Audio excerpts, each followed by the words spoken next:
제일 먼저 봄 소식을 알릴 거다. 그죠? 자, 그럼 시적 대상이 매화 아니다. 가부터 해야 되지. 자, 가는 이황의 설월죽입니다. 그 1,000원짜리에 계신 분.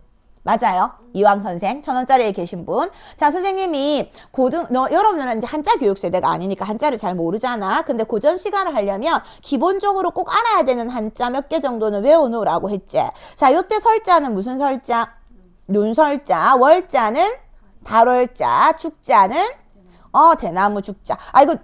그래서 눈, 달, 대나무인 거다. 그죠? 자, 그럼 대나무는 고전 시가에서 주로 뭐를 상징한다 했더라? 지조와 절개. 왜? 사시사철 푸르르니까. 그 눈 속에서도 어때? 푸르르잖아. 지조와 절개를 지킨다라고 보통 얘기했었죠. 자, 그리고 나는 매화 이거든요. 그럼 아까 얘기했던 것처럼 시적 대상은 매화일 거고요. 자, 여기 보니까 지금 1수, 2수, 3수, 4수로 되어 있단 말이야. 그럼 갈래가 뭐지? 연시조. 자, 평시조가 여러 수가 묶여 있는 거예요. 일반적으로 평시조나 사설시조는 제목이 없는데 연시조인 경우는 이렇게 제목이 있다라고 했었지. 그럼 매화와 관련되는 연시조. 평시조가 여러 수가 모여 있을 겁니다. 초장, 중장, 종장, 삼장으로 되어 있고 모첨에 달, 진제, 첫잠을 얼핏 깨워 3, 4조 또는 4, 4조의 음수율을 가지고 있어요.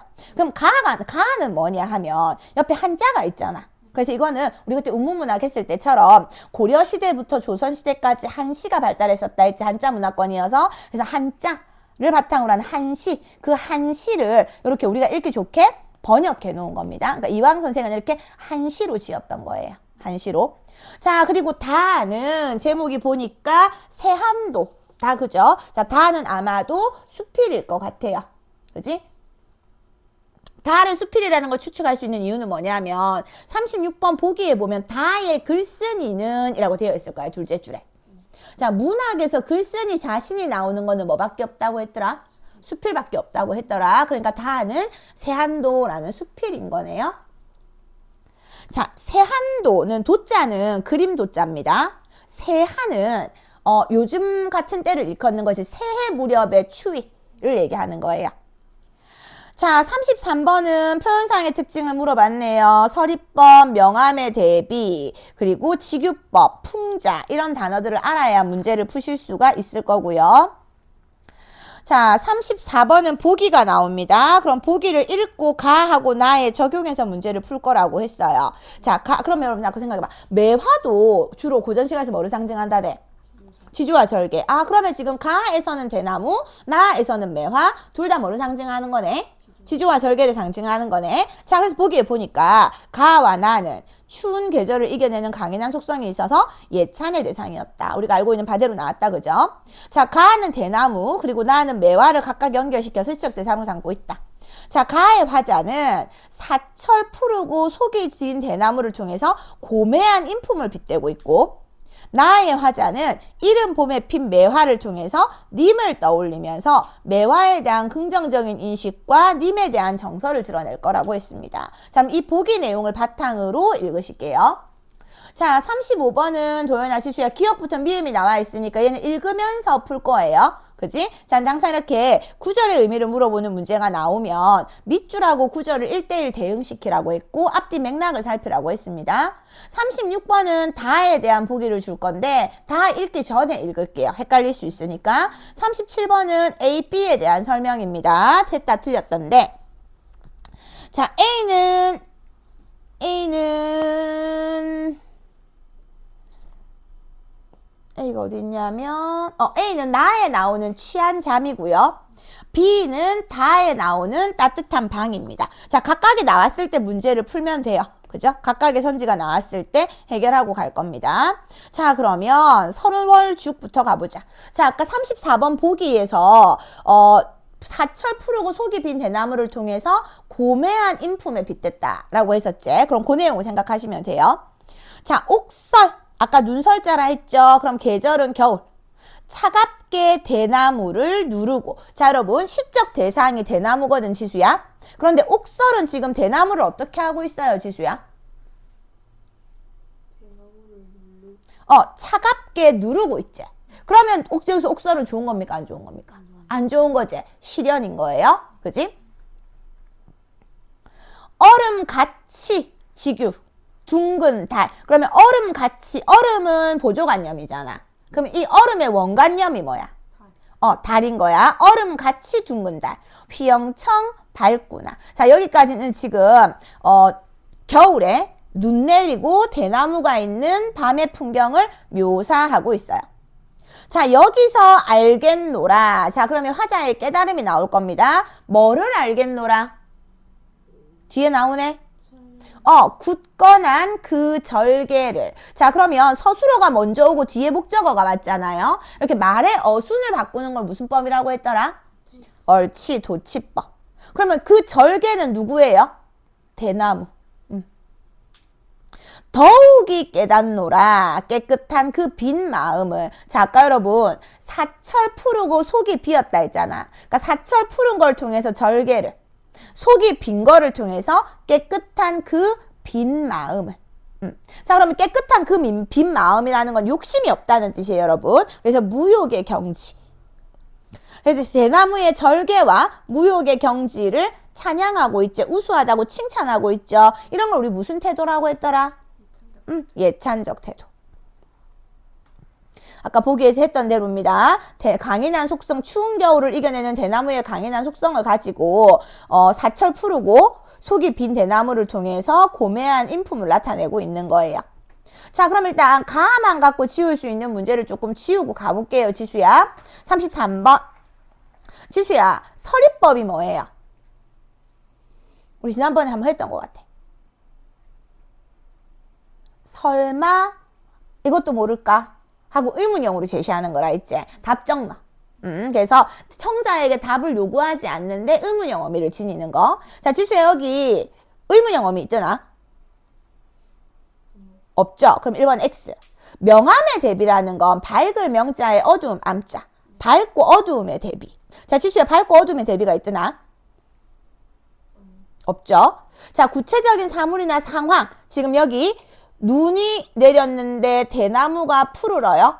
그지? 구체적인 사물이나 상황을 통해서 내면적 가치, 아까 보기에서 고매한 인품을 나타낸다 했잖아. 그럼 이거 맞는 거네. 자, 지수야, 지규법 있었지? 얼음같이 뭐가? 달이. 그래서 지금 달의 외양을 묘사하고 있어요. 달의 외양은 어떤데? 뭐 둥글거나 반달이거나 초생달이거나 그럴 건데 얼음 가치는 지금 둥글다는 외양하고 상관이 있어 없어? 없네요. 겨울이라는 차가운 이미지랑 관련이 있는 거지. 그럼 틀렸고. 자, 지수야, 풍자가 뭐죠? 현실 비파, 세태 비파. 근데 이거 풍자랑 상관이 없잖아. 그럼 지수야, 가만 읽어도 답이 나오네요. 몇 번이야? 3번이 되겠죠. 자, 그리고 34번으로 갑시다. 가에 해당하는 거 보러 가자. 자, 아까 옥설이 대나무를 차갑게 누르고 있다 했지. 그래서 화자는 옥설에 눌려도 푸름을 유지하는 대나무를 통해서 굳건한 지조를 떠올리고 있고, 아까 굳건한 절개를 했으니까 맞는 거다. 그죠? 자, 도연이 2번 했죠? 네. 가의 화자는 아까 여기 속이 빈 걸 통해서 깨끗한 빈 마음을 이라고 해서 긍정적으로 인식해서 깨끗한 인품에 비유하고 있는 거 맞네요. 네, 그럼 1번하고 2번은 맞는 거다. 자, 그리고 매화로 갑시다, 이제. 일수부터 갈게요. 모첨은 초가집. 초가집에 달이 질 때, 그럼 공간적 배경과 시간적 배경. 첫 잠에서 얼핏 깨요. 누가? 화자가. 화자의 상황. 반벽 잔등을 의지삼아 누워있으니, 자, 이렇게 벽에 이렇게 등이 켜져 있는 거지. 그걸 의지삼아 누워있으니 일야, 야자 무슨 야자예요? 밤야자. 하룻밤에 매화가 발하니. 하룻밤에 매화가 딱 폈어요. 누군가 하노라? 님이신가 하노라. 자, 매화를 뭐처럼 여기는 겁니까? 님처럼 여기는 거죠. 아까 그럼 보기에서 나는 이른 봄에 핀 매화를 통해서 님을 떠올린다 했잖아. 그지? 자, 그러면 여기서 매화는 님을 떠올리게 하는 매개체.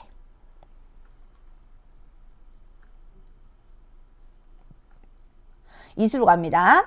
아마도 이 번님이 풍운이 끝이 없다. 자, 풍운도 밑에 무슨 뜻이 나와 있어? 일단 풍자는 바람 풍자고요. 풍류와 운치. 이 번님이 풍류와 운치가 끝이 없구나. 그럼 이 번님이 바로 누굴까? 옥과 옥골빙혼도 밑에 뜻이 나와 있죠. 매화의 별칭이래. 아, 그럼 여기서 2번님은 누구네요? 매화네요. 매화한테 내 친구라고 했으니까 무슨 법? 의인법. 자, 매화, 냉담도 하는구나. 차갑구나. 풍편도 뜻이 나와 있지. 바람결의 그윽한 향기는 세한 불개로구나. 매우 심한 한겨울의 추위에도 바뀌지 않는구나. 그래서 매화의 향기에 대한 예찬. 자, 후각적 심상이네. 여러분, 세한 불개는 밑에 나와 있다시피 매우 심한 한계전의 추위에도 바뀌지 않는다 하는 거다. 그지? 그러니까 치주와 절개를 나타내는 겁니다. 자, 천기도 묘할시고 내 먼저 춘휘로다. 춘휘는 봄의 따뜻한 햇빛이로구나. 여러분, 여기 뭐뭐 노라라든가 뭐뭐 구나 이런 것들은 다 영탄적 어조예요. 한 가지 꺾어내요. 이 소식을 누구의 한가 뭐의 한 가지 꺾어내요? 매화를 한 가지 꺾어내요. 이 소식을, 매화는 봄에 피니까 봄 소식을 전하고자 하였더니 님께서 너를 보고 반기실까 하노라. 자, 님에게 매화 한 가지를 꺾어서 봄이 왔다고 알리고 싶어요. 그치? 그래서 매화에 대한 님의 반응을 궁금해하고 있고.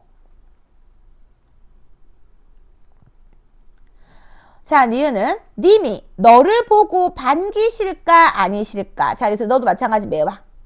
자, 기년이라는 건 몇 해 화류에 취한 잠을 못 깨었느냐.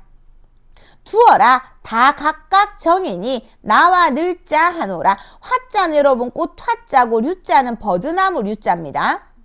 그러니까 꽃과 버드나무. 버드나무는 대체적으로 봄이에요. 봄. 그러니까 봄에 꽃과 버드나무의 취한 잠에서 못 깨어났느냐. 그래서 화류는 세속적인 아름다움에서 못 벗어났느냐. 두어라 다 각각의 정이니 나와 같이 늘자꾸나. 누구한테? 매화한테. 자, 내가 매화를 꺾어서 님한테 보내고 싶은데 님이 이 매화를 보고 반기실지 안 반기실지 모르겠는 거야. 여러 해 동안에 화려한 꽃과 버드나무의 아름다움에 취해가지고 잠을 못 깼느냐. 그래서 이 매화의 아름다움을 잘 못 볼까봐 안타까워하고 있는 거죠. 그래서 다 각각의 좋아하는 게 있으니까 매화 너는 나하고 같이 늘자 라고 얘기하고 있는 거예요. 그러니까 님이 너를 반기지 않더라도 너는 나하고 같이 늘자 라고 해서 매화에 대한 화자의 애정을 나타내고 있는 겁니다.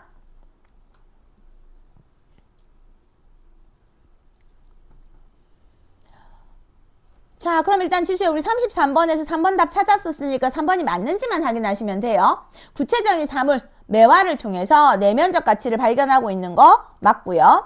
자, 34번 갑시다. 도연아, 지수야. 화자는 옥골빙혼의 자태를 가진 매화를 님으로 착각한 것을 깨닫고 서러워하고 있습니까? 아니네. 그러니까 틀린 거 몇 번이네? 3번이네. 자, 나에서 화자는 추운 계절, 냉담하구나. 추운 계절에도 굴하지 않고 그윽한 향기가 난다라고 해서 지금 예찬하고 있는 거 맞죠? 자, 춘휘. 봄 기운을 먼저 느끼게 해준 매화의 소식을 아까 님에게 전할까 하노라. 님이 반기실까 했었으니까 5번도 맞는 게 되는 겁니다. 자, 그리고 기억하고 니은 나왔으니까 35번을 가실게요. 아마 치수가 35번도 못 풀었던 것 같다. 그지? 자, 기억은요. 매화를 발견한 당시의 상황. 모첨에 달이 질 때 첫 잠에 얼핏 깨요. 그래서 화자의 상황과 시간적 배경. 달이 질제. 나온 거 맞네요. 자, 니은 매화를 대할 님의 반응이 어떨지 궁금해하는 거. 님이 너를 보고 반기실까 아니실까 궁금해하는 거 맞네. 그럼 기억하고 니은은 맞습니다. 자, 그리고 금방 여러분 우리 취한 잠 나왔었잖아요. 취한 잠. 그럼 37번 가셔야죠. 자, 보윤이 2번 했습니까? 4번 했습니까? 2번이요. 화자가 지향하는 행동이 아니지. 화류에 취했더라면 너는 나하고 같이 늘자 라고 했으니까 지향하는 행동하면 안 되고요. 자, 도연아 4번이요. 자신의 처지에 대한 자조. 우리 자조라는 거 우리 저번에 문학 이론 할 때 했다. 스스로 자자에 비웃을 조자. 조소. 스스로를 비웃는 거였지. 스스로를 비웃는 거 있어요? 없어요. 그럼 나머지 A에 해당하는 거 보자. 자, 님이 처한 상황에 대한 연민 없죠. 네. 화자가 3번 돌아오지 않는 님에 대한 원망도 없죠. 네, 화자의 처지와 대비되는 님의 모습. 화자의 처지, 화류에 취한 잠을 못 깨셨는가. 그래서 나는 너하고 같이 늙자 라는 거잖아. 그러니까 A가 맞네요. 그럼 A가 맞는 걸 찾으니까 답이 바로 나오네. 5번이네. 자, 그럼 이제 디귿부터 미음을 읽으면서 35번을 가실 거고요. 36번 보기를 읽고 갑시다. 자, 제목이 세한도라고 했어요.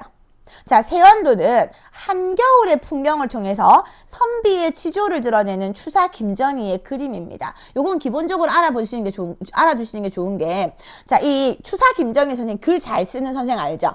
추사 김정희 선생이 제주도로 유배를 갔을 때, 이제 유배를 간 사람을 찾아간다는 것 자체가 죄를 짓는 일이었어요. 그리고 여러분 조선시대 때는 지금도 우리가 왜 제주도는 멀지는 않지만 한번 가려면 막 비행기를 타야 되고 배를 타면 엄청 오래 타야 되고 그러잖아. 그러니까 옛날에는 제주도 한번 가면 못 나와. 그래서 진짜 죄를 지은 사람 중에서 진짜 못 쓸 죄를 지은 사람 있잖아요. 그런 사람 제주도에 가두는 거야. 그러니까 가기도 한번 어렵거니와 제주도로 유배를 간 사람을 찾아간다는 거는 찍힐 일을 하는 거잖아요. 근데 이 유배 간 스승 김정희를 찾아서 이상덕인가? 뭐 이름이 그랬던 것 같은데 제자가 찾아온 거지. 그래서 이제 그 제자의 마음을 가득하게 여기면서 그 제자와의 정을 그림으로 표현한 거야. 한겨울의 눈밭에 소나무하고 잣나무가 서 있는 거지. 그래서 시련과 고난 속에서도 잘 서 있는 자신과 제자를 표현한 거죠. 그래서 제자의 고마운 마음을 전하기 위해서 이 그림을 지었다고 하거든요. 그래서 이 그림과 관련된 게 지금 여기 목성균의 세안도라는 수필도 있지만 1970년대, 80년대 이촌 향도 현상, 산업화 도시화로 인해서 피폐되어 있는 그 농촌 현실을 나타내는 작가 이름이 생각이 안 나는데 세안도라는 똑같은 제목의 시도 있어요. 그것도 잘 나와요. 그래서 이 세안도의 내용을 기본적으로 기억하시면 이 세안도라는 제목을 가진 다른 작품이 나왔을 때 이 작품하고 연결시켜서 기억하실 수 있을 거예요. 자, 세안도는 그래서 다하의 글쓴이는 혹독하게 추운 겨울에 뜻을 굽히지 않았던 아버지의 모습. 그래서 그걸 보고 선비의 지조를 떠올리는 거죠. 그래서 이날의 모습, 경험을 회화적으로 형상화하고 있다. 여러분 이때 회화는 영어 회화할 때 회화가 아니고요. 미술 시간에 나오는 회화, 그림을 그리듯이 묘사해서 표현하고 있다. 자, 글쓴이는 아버지가 사공의 처사를 부당하게 여겼고 이에 맞서는 의미로 추위를 견디며 꿋꿋이 서 있었다고 본 것이다. 자, 그러면 가에 나오는 내용은 글쓴이의 아버지에 대한 내용입니다. 그죠? 자, 아버지가 혹독하게 추운 겨울날 뜻을 굽히지 않았대요. 사공의 부당한 처사가 나올 거고 거기에 뜻을 굽히지 않은 아버지의 모습이 나오겠죠. 그래서 아버지의 모습은 선비적 면모를 드러내는 거라고 했어. 그럼 이 내용을 바탕으로 읽어봅시다. 휴전이 되던 해니까 1953년이겠네요. 1950년에 전쟁이 시작해서 6월 25일 날 1953년에 전쟁이 휴전이 되죠. 음력 정월 초순께 구체적인 시간적 배경이 나왔어요. 강 나루터 공간적 배경으로 나왔습니다. 아버지와 나는 서 있었다. 자, 아까 중심인물이 되는 아버지 그리고 글쓴이인 나.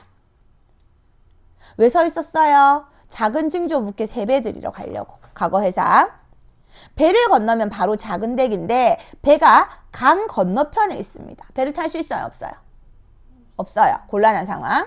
그래서 아버지가 이렇게 두 팔을 나팔처럼 모아가지고 사공 배를 건너주시오 하고 부탁을 했어요. 자, 뱃사공에 오두막집이 납작하게 엎드려 있었다. 오두막집은 무정물이잖아. 근데 납작하게 엎드려 있었다라고 해서 유정물인 것처럼 드러냈죠. 무정물을 유정물인 것처럼 나타내는 것을 화류법이라고 했었습니다. 자, 노랗게 식은 햇살이니까 이제 해가 질 무렵이겠지. 동그랗게 드러난 외딴지, 지붕 위로는 연기가 나고 아까 여러분 회화적으로 묘사하고 있다 했잖아요. 그러니까 지금 회화적 묘사, 감각적, 시각적으로 드러나요. 자, 그리고 거기 오두나무가 맨 몸뚱이로 비스듬히 서 있고 그래서 지금 이제 나루터의 모습을 묘사해 주고 있죠. 겨울이니까 세배하러 가는 거니까 강이 얼어붙었고요. 적설이 쌓여서 하얗게 번쩍거렸다. 겨울이라는 걸 알 수 있죠. 자, 마침내 서산으로 해가 떨어집니다. 시간의 경과. 갈대는 더 아픈 소리를 신음처럼 질렀다. 갈대가 소리를 질렀다 했죠. 신음처럼. 그럼 이거는 화류법이 아니라 무슨 법이야? 의인법일 거고요. 그리고 뭐뭐처럼 했으니까 비유겠죠. 그만큼 겨울 추위가 어땠다? 추웠다. 빨리 나룻배가 와서 우리를 강 건너로 데려다 줘야 될 거 아니야. 새벽 가야 되는데 날도 졌는데. 근데 다음 페이지 나룻배가 안 와요. 나는 뱃사공이 나오나 하고 추워서 발을 동동거리면서 사공 내 오두막지를 봅니다. 그만큼 간절한 거지. 잠깐 35번에 3번. 아버지와 대비되는 글쓴이의 행동에서 추위에서 벗어나고 싶어 하는 마음 했죠. 자, 나는 지금 발을 동동거리면서 오두막집을 바라보고 있는데 아버지는 팔짱을 끼고 부동의 자세로 꿈쩍도 하지 않고 있잖아. 그러니까 아버지와 글쓴이 행동이 대비되는 거고 나는 빨리 벗어나고 싶은 거 맞아요. 아까 여러분 아버지의 모습에서 선비의 면모를 발견했다 했잖아. 그러니까 추위 속에서도 이렇게 꿈쩍하지 않고 있는 아버지의 선비적 면모. 자, 나는 아버지가 소리를 한 번 더 질러주길 바랬지만 아버지는 다시 소리를 지르지 않습니다. 자, 그걸 아버지는 치사로 여기신 걸까? 남분끄럽다고 생각하신 걸까? 소리를 지르는 게. 자, 사공은 분명히 따뜻한 방 안에서 건너편 나루터에 우리를 보고 있을 거였다. 그런데 이 사공이 보고 있으면서도 나오지 않은 이유는 뭐인 거예요? 추워서. 도선의 효율성과 사공의 존재 가치를 높이기 위해서. 하지 말해서 둘만 데리고 배를 태우기에는 효율성이 떨어져요. 사람이 더울 때까지 기다린 거지. 그리고 아니면 돈이라도 더 받아야 되는 거야. 가치를 올리기 위해서. 자, 나루터의 성객이 더 모일 때까지를 기다렸기 쉽다. 자, 진짜 그랬다기보다는 그랬기 쉽다라는 건 그랬을 것이다라는 추측이 드러나는 겁니다. 자, 그게 방침인지는 모르겠지만 이렇게 추운 날에 사람을 세워놓는 건 옳은 처사는 아니다 라고 해서 선비에 대한 비판. 그래서 아까 보기에서 왜 아버지가 사공의 처사를 부당하게 여겼다 했잖아. 자, 이 점이 아버지는 못마땅하셨으리라. 마찬가지 추측. 자, 그럼 리을이 나왔으니까 35번. 선객들의 모습을 비판적으로 바라보는 아버지의 생각이라고 했는데 성객을 비판적으로 바라보는 게 아니라 누구를 비판적으로 바라보는 겁니까? 사공을. 그리고 이건 아버지의 생각이 아니라 누구의 생각입니까? 나의 생각입니다.